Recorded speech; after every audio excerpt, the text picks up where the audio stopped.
not only desires, but persistence. No? Kasi ang desire, baliwala.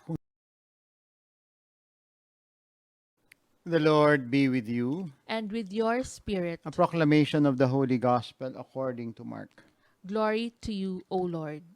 As Jesus was leaving Jericho with his disciples and a sizable crowd, Bartimaeus, a blind man, the son of Timaeus, sat by the roadside begging. On hearing that it was Jesus of Nazareth, he began to cry out and say, Jesus, son of David, have pity on me.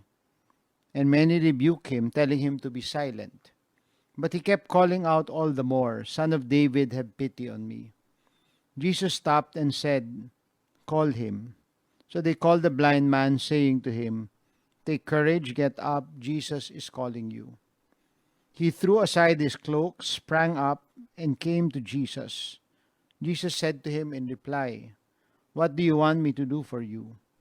The blind man replied to him, Master, I want to see. Jesus told him, Go your way, your faith has saved you. Immediately he received his sight and followed him on the way. My dear brothers and sisters, the Gospel of the Lord. Praise to you, Lord Jesus Christ. So today we have for me we have a rather very very beautiful healing story, no. And what I want you to focus on is the whole, you might say, place of desire in our faith life and in our following of Christ. No, desire. No, when we were in the seminary, again, the early part of our seminary life is really filled with understanding, no, the spirituality of Ignatius, and for Ignatius, and of course developing our prayer life, no, and to be able to discern whether we are really being called or not to the priesthood, no. But Ignatius was very strong on desire, no. In fact, as I shared with you in previous homilies, he was one of the things he mentioned was that to screen those who want to enter the Jesuits, he said, you must check if they have holy desires. And if they do not have holy desires, he said, ask them if they have the desire to desire holy desires. No? And perhaps that's what I invite you to reflect on today. No? Because here, no, to ask ourselves, no, what are our desires? What are our holy desires? No? And here you have Bartimaeus, who had that very deep desire, no? The desire to be healed. So we see now this desire and how this desire won for him, so to speak, no, an encounter with Christ. Siguro yan yung unang punto ng pagninila, yung kahalagahan ng ating mga pagnanasa, pagnanais, yung ating mga mithiin. Ano? Dahil nga, sabi nga ni San Ignacio, yan ang napakahalaga. Tanungin mo ang isang tao na gustong maging pare, gustong maging Jesuita, merong ba siyang banal na mga pagnanais, no? At kung wala, ay ninanais niya ba magkaroon ng banal na pagnanais? At dahil dito rin, makita natin sa Ebanghelyo ngayong araw, na si Bartimaeus na ang kanyang pagnanais ay nais niyang makakita. At ito yung unang punto kung paano yun naging inspirasyon at naging, sasabi natin, yun ang nag-udyok sa kanya. No? So that first point, no? Our desires, trying to understand our desires. And then the second is that not only desires, but persistence. No? Kasi ang desire, baliwala kung hindi natin isa sa buhay at hindi natin isa sa buhay na merong talagang pagsusumikap, yung persistence. No? So desires by themselves are in certain extent useless, no? Until we persistently work out or live out our desires, pursue our desires through action, no? In the same way that Bartimaeus showed that, no, in today's gospel. So makita natin yung pangalawang punto.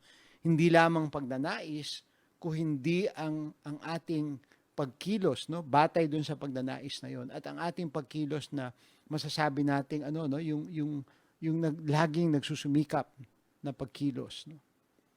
And then the third and last point is that when everything is said and done, no, the persistence, no, yung ating constancy at yung ating pagninilay, no, our discerning process in pursuing our desires, bringing it to action.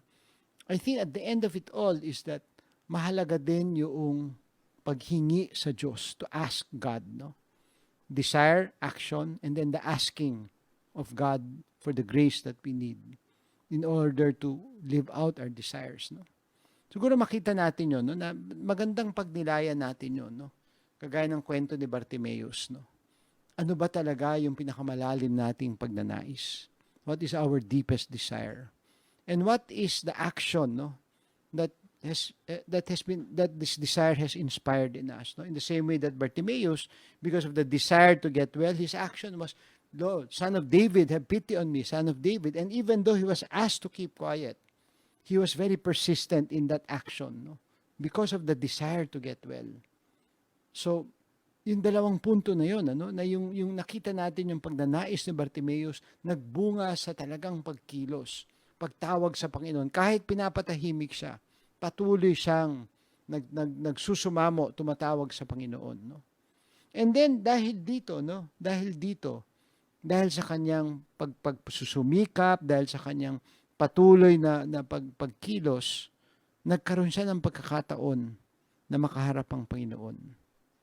And when we are able to win that grace of encounter, and this is the third point about desires and action, we must ask God.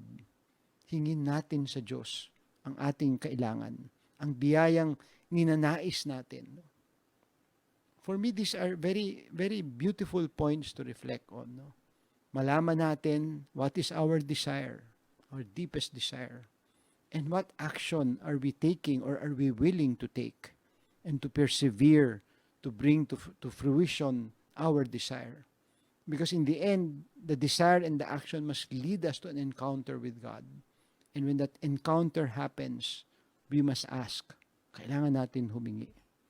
So ngayon, pagdasalan natin to, at ito'y palagay ko napakahalagang tip sa pang-araw-araw na buhay, isabuhay ang ating pagiging mga alagad ng Panginoon at ang pagiging mga tagapaglingkod, ng Diyos at ng kapwa.